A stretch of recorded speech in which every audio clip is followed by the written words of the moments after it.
Coran nous a annoncé pour nous dire Inna iddata shuhuri inda Allahi itna ashra shahran yawma khalaqa samawati wal ard minha arba'atun hurum.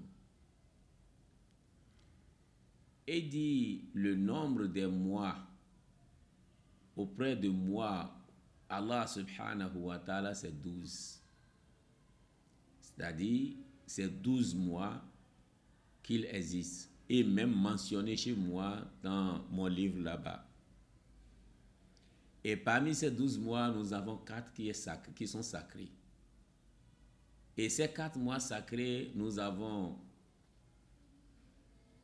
Zulqada, Zulhijja, Muharram et Rajab.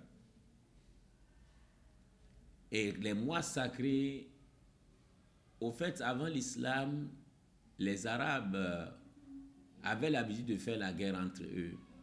Et ce n'était même pas l'Arabe, c'est tout le monde entier qui faisait la guerre entre eux.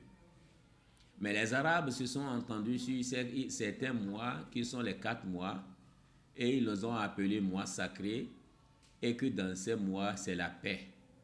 La paix entre eux, même si quelqu'un provoque la guerre, cette guerre n'aura pas lieu parce qu'ils sont dans les mois sacrés.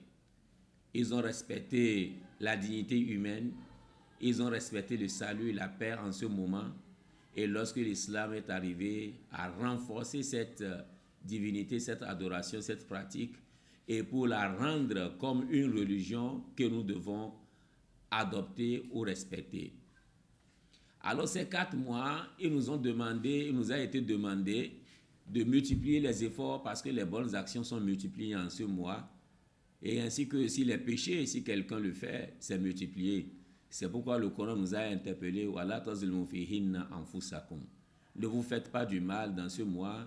Ne soyez pas injuste envers vous dans ce mois.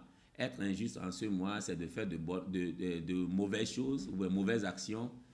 Et être juste, c'est de faire de bonnes actions et multiplier les efforts. Donc, parmi ces 4 mois que nous avons récités, nous avons dit tout à l'heure qu'il y a le mois de Rajab dont nous parcourons actuellement. Le mois de Rajab, c'est un mois qu'Allah subhanahu wa ta'ala a compté parmi les mois bénis, les mois sacrés.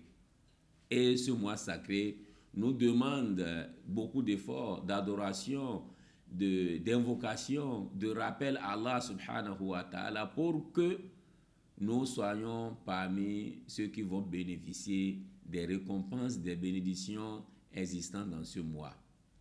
Donc, pour nous dire tout court, le mois de Rajab, c'est un mois sacré, un mois béni, un mois où nous devons multiplier les actions. Mais nous attirons beaucoup l'attention de nos fidèles parce qu'il y a eu des adorations qui se pratiquent, surtout dans ce mois, qui sont des adorations non authentiques. Ce sont des adorations que nous appelons bid'a, que le prophète Mohammed sallallahu alayhi wa sallam nous a enseigné, car il n'y a pas une adoration spéciale pour ce mois. C'est toute l'adoration que nous connaissons bien avant, et que ces adorations doivent être multipliées, pratiquées d'une autre manière. Mais lorsque nous faisons ces adorations, en dehors de ce que le Coran nous a enseigné, en dehors de ce que la Sunna nous a enseigné, nous risquons encore de commettre des péchés, et ce qui est mauvais, surtout dans ce mois sacré.